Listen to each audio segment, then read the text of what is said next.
شاندەکەی پارتی لە سێەم ڕۆژی سەردانەکەیاندا لە هەولێر لەگەڵ کۆمەڵی ئیسلامی و لایەنە مەسیحیەکان کۆبوونەوە. دوای کۆبوونەوەکەیان لەگەڵ کۆمەڵی ئیسلامی، فازڵ میرانی سکرتێری مەکتەبی سیاسی پارتی دووپاتی کردەوە لەبارەی کێشەکانەوە بۆ چوونی هاوبەشیان لەگەڵ کۆمەڵدا زۆر بووە.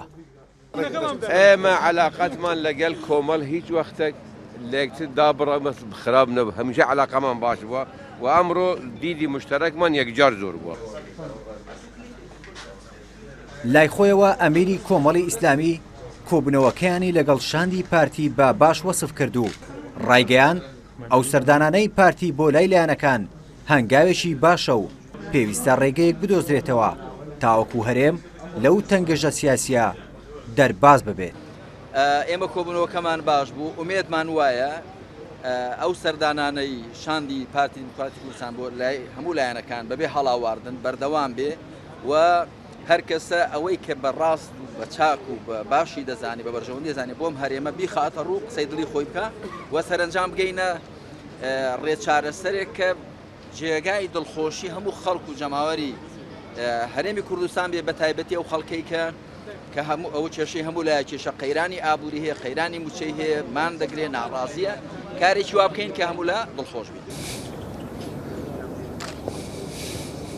پێش کۆبوونەوەکەیان لەگەڵ کۆمەڵ، شاندەکەی پارتی سەردانی لایەنە مەسیحیەکانی کرد.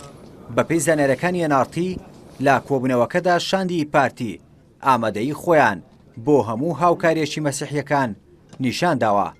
ئەندامێکی بەشداربووی کۆبوونەوەکەش دەڵێت ئەمجارە پارتی جددیە بۆ چارەسەرکردنی کێشەکانی هەرێم.